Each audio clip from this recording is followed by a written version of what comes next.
It wasn't the call that broke me.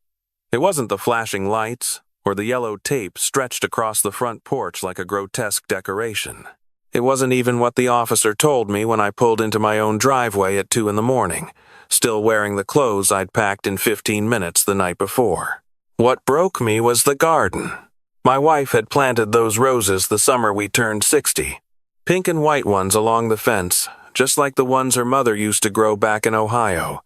She'd spent 3 weekends on her knees in the dirt, and I'd stood there with a glass of lemonade watching her, thinking that after 40 years, she could still surprise me.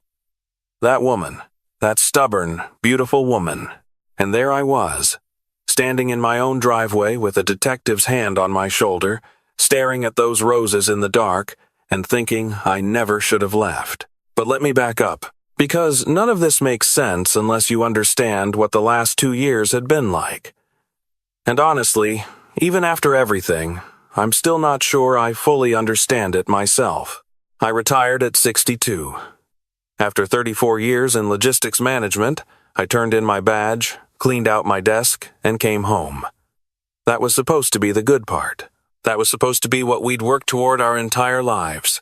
My wife had retired the year before from her position at the school district, so we were both home, both free, both finally able to do all the things we'd told each other we'd do someday. Someday never really feels like you think it will. The first few months were fine. We traveled a little, we visited our daughter out in Colorado, and spent a week with our son and his family in Georgia. We talked about maybe buying an RV, driving the coast, seeing things we'd always put off. It felt, for a while, like the beginning of something. Then it started to feel like something else. My wife began going to a book club on Wednesday evenings. I thought nothing of it. She'd always been a reader, always been more social than me. She'd come home around 10, smell like wine and perfume, and tell me about whatever novel they were supposedly discussing. I listened. I nodded. I never asked too many questions because that wasn't how we worked. We trusted each other. After 40 years, trust isn't something you think about, it's just the air you breathe. But somewhere around month 4 of my retirement, I started noticing things. Not dramatic things. Not things I could point to and say, "There, that's the problem." Small things. The way she'd leave the room to take certain phone calls. The way she'd close her laptop a second too quickly when I walked by.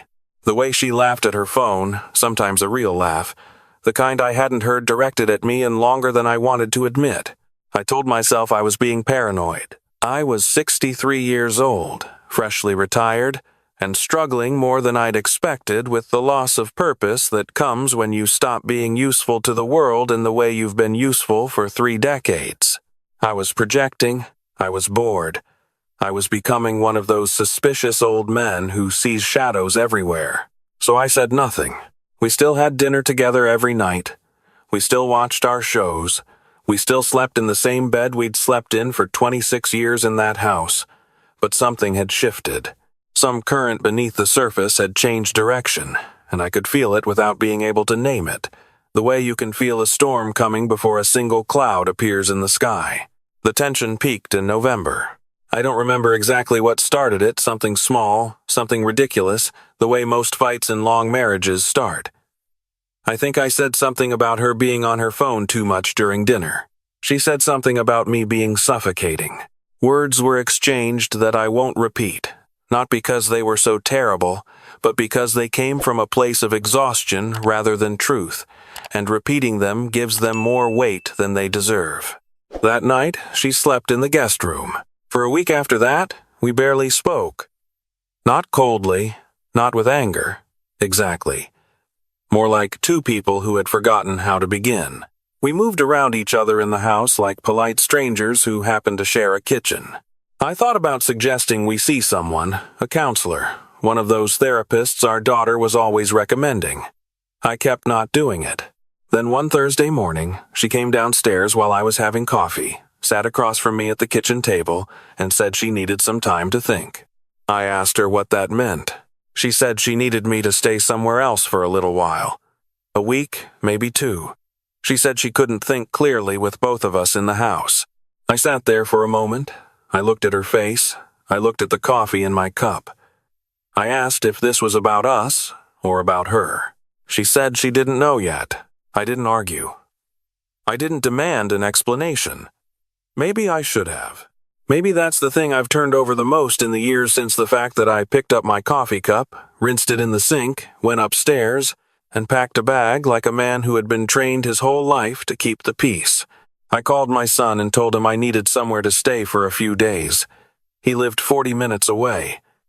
He asked if everything was okay. I told him we were just working through some things. He said, of course. Come whenever. I kissed my wife on the cheek before I left. She let me. Her eyes were somewhere else. I drove to my son's house. I sat on his couch that night watching baseball with him, pretending to care about the score, and I told myself this was temporary. This was just a rough patch. Every long marriage has rough patches. We'd had them before and come through them. We would come through this one too.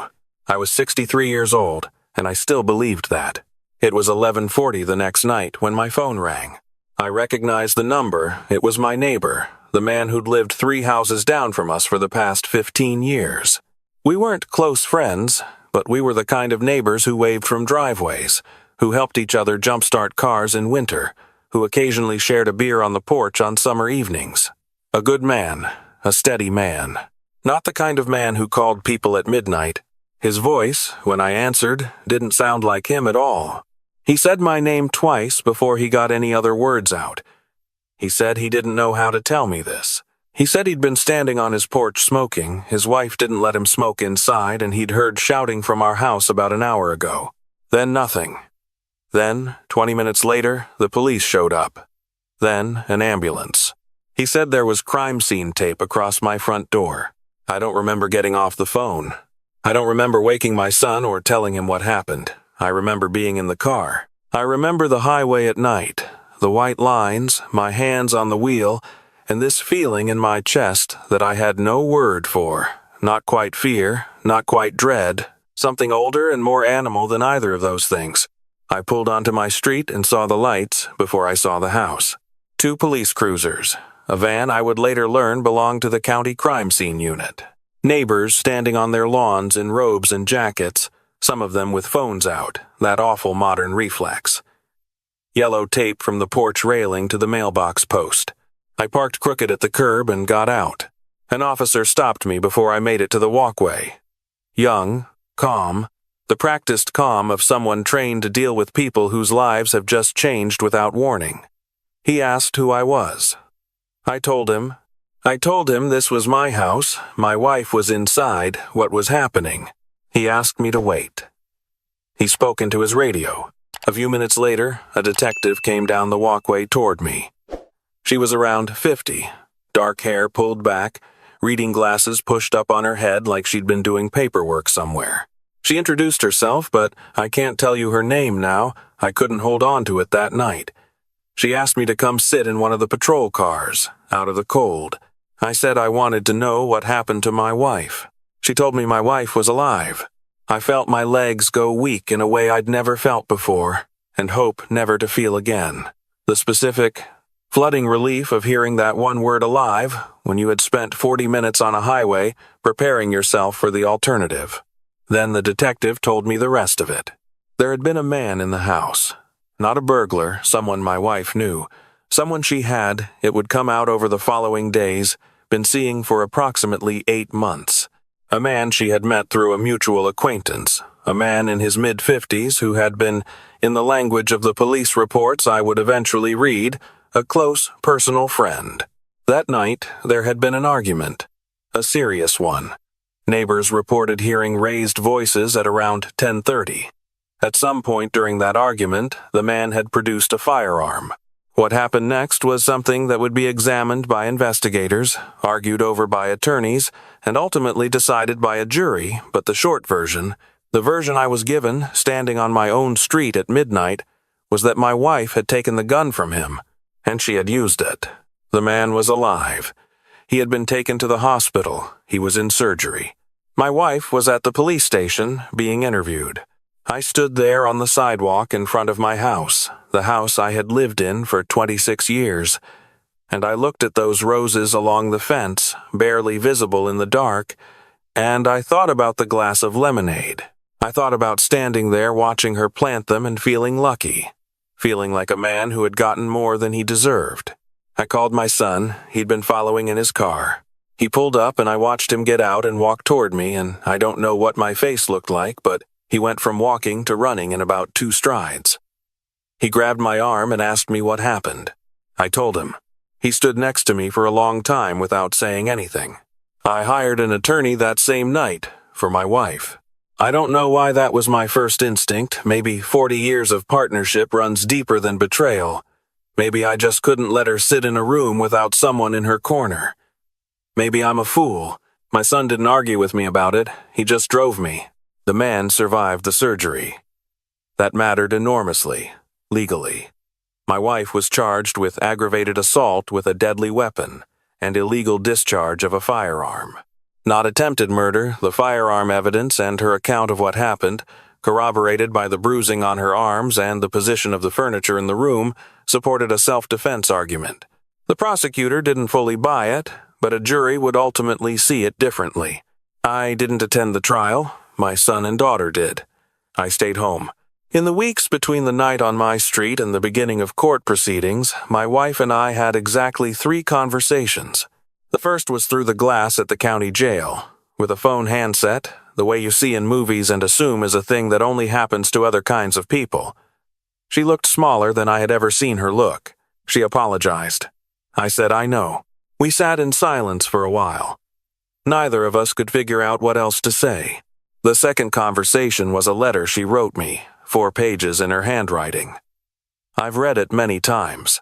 I won't say what's in it, because some things belong only to the people they were meant for. But I will say that nothing in those 4 pages made what happened make sense, because I've come to believe that some things don't have a sense to be made of them. People do what they do because of who they are and what they're running from, and sometimes you can love someone for 40 years and still not be able to see all the ways they are running. The third conversation was the one I asked to have, about 6 weeks after the arrest. I needed to ask one question. I drove to the facility, sat across from her, picked up the handset and asked, how long had she known something was wrong between us? Really wrong, before any of this happened? She was quiet for a long time. Then she said, a few years. I nodded. I thanked her for being honest. I drove home.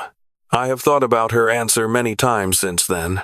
I've thought about what I might have missed, what I might have refused to see, what questions I might have asked if I'd been less inclined to keep the peace. I've thought about whether any of it would have changed anything. I've mostly concluded that the honest answer is, I don't know. And I've mostly made a kind of peace with not knowing. My wife was convicted. The jury found the self-defense claim mostly credible, but not entirely. The sequence of events was genuinely murky, and there were moments in the testimony where her account and his account contradicted each other in ways that suggested the truth was somewhere in between. She received a sentence of 7 years, with the possibility of parole after 4. She served 3.5 before being granted early release. I know the math. I know some people will raise an eyebrow at 3.5 versus 4. What I understand, from what my daughter explained to me, is that the review board considered her behavior during incarceration. Her age, her health, she had developed a cardiac condition in her 2nd year, and the absence of any prior record in a life otherwise defined by 30 years of public service to a school district. The board made a decision. It isn't mine to re-argue. The years she was away were the strangest years of my life, and that's saying something given everything that came before them. My son wanted me to sell the house immediately. He said I shouldn't be living there alone, that every room had too much in it, that I needed a fresh start. I understood his reasoning, and I disagreed with it. I had planted a vegetable garden in that backyard in the summer of 1998. I had painted that kitchen 3 times, always the same shade of soft yellow because my wife and I could never agree on anything bolder. I had sanded and refinished the floors in the hallway with my own hands in the summer my daughter left for college, and I'd done it partly because I needed something to do with my hands and partly because I wanted the house to be beautiful when she came home for the holidays. I stayed. I learned to fill the space differently. I have. I walked a lot, Miles a day, something I'd never done in my working years. I joined a group of older men who played chess in the park on Tuesday and Saturday mornings. Retired teachers, a former postal worker, a man who had sold insurance for 30 years and who was now, he said, the most free he'd ever been in his life. I had coffee with my neighbor, the one who had called me that night, and we talked about it only once, and then never again. He shook my hand when we were done. That was enough. My daughter called every Sunday without exception. My son came over for dinner at least twice a month, always with the grandkids, and sitting at that kitchen table watching those children eat my mediocre cooking was the thing that, more than anything, helped me understand that life was still happening, that it had not stopped, that I was still inside it. I filed for divorce 18 months after the conviction. My wife signed the papers without contesting anything. I kept the house. She would leave with what she'd brought in. I don't say that with bitterness. I want to be clear about that, because it might sound bitter and it isn't. It's just the practical reality of what you do when a marriage ends. You divide what there is, and then you try to be fair, and then you move forward because there is nothing else to do. Bitterness is a thing I worked very hard not to carry, and I've mostly succeeded, and on the days I don't succeed, I try to at least carry it quietly. The roses I kept. That probably says something. I heard from my daughter that my ex-wife was released on a Thursday in March. I know the month because my daughter called to tell me. I don't know what day exactly, and I deliberately didn't ask. I didn't want to spend a Thursday in March sitting at my kitchen window wondering about it. She is living in another state now. Staying with a cousin, I was told. Building something new in her mid-60s, which is a hard thing to do but not impossible. I hope she does it. I mean that with everything I have left. My attorney asked me once, during the divorce proceedings, whether I was angry. Not as a legal question, just as a human question, the way some attorneys get if they know you long enough. He was a decent man and he'd seen a lot, and I think he was asking because he genuinely wanted to know. I thought about it for a while. I told him that anger wasn't quite the right word. I told him what I actually felt was grief for the marriage, yes, but also for some version of myself that I'd been carrying around for 40 years. The version of me that had believed, completely and without much examination, that we were fine, that we were solid, that all the quiet distance between us was just the comfortable silence of two people who had known each other so long that words were optional. That version of me turned out to be wrong, and grieving a version of yourself is a strange and private kind of work. It doesn't look like much from the outside. You still put out the garbage on Tuesday. You still show up to chess in the park. You still make your mediocre dinner and let your grandchildren criticize your mashed potatoes, and you laugh because they're right, the mashed potatoes are not great. But somewhere inside all of that, you're doing something harder. You're revising the story you thought you were living. You're going back through the chapters and reading them again with the knowledge you have now, and you're trying to figure out which parts were real and which parts were a story you told yourself because you needed to. And the answer I've found is almost always both. Both were real. People are contradictions all the way down. A marriage can be genuinely good and also quietly failing at the same time. Those two things are not opposites. They are, in fact, very often the same thing, seen from different angles. My neighbor called me on a Saturday morning, about a month after my daughter had told me about the release. I was in the garden, the vegetable garden, not the roses, though I'd done some pruning there too.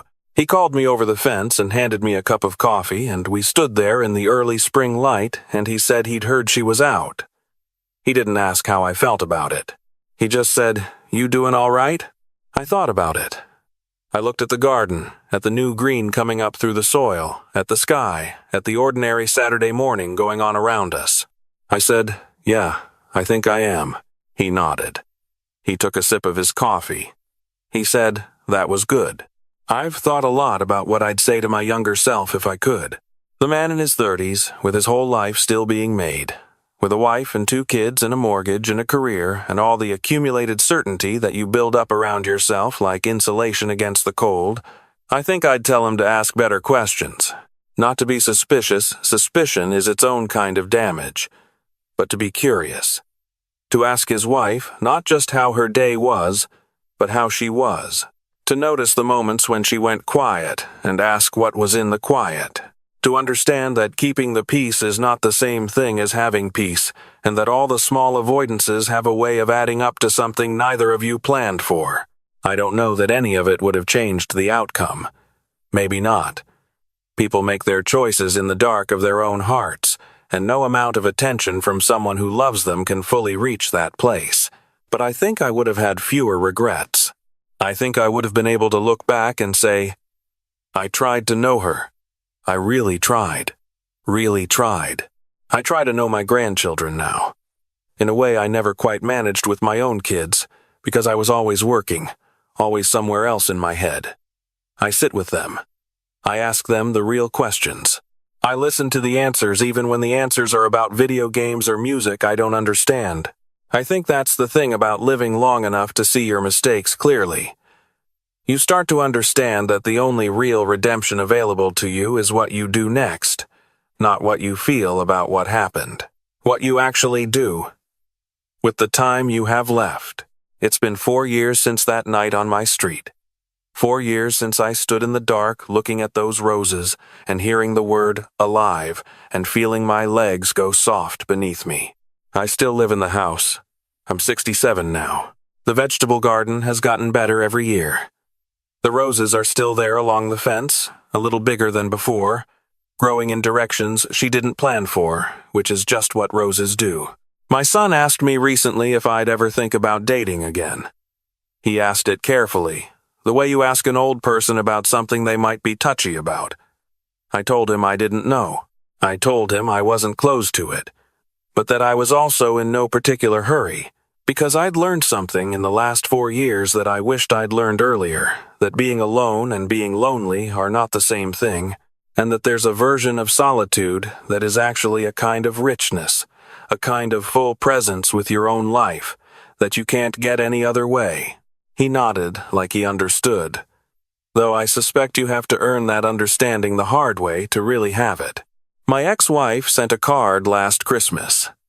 No return address. Just a card, one of those generic winter ones, with a snowy landscape on the front. Inside, just 2 lines in her handwriting. She said she hoped I was well. She said she thought about the roses sometimes.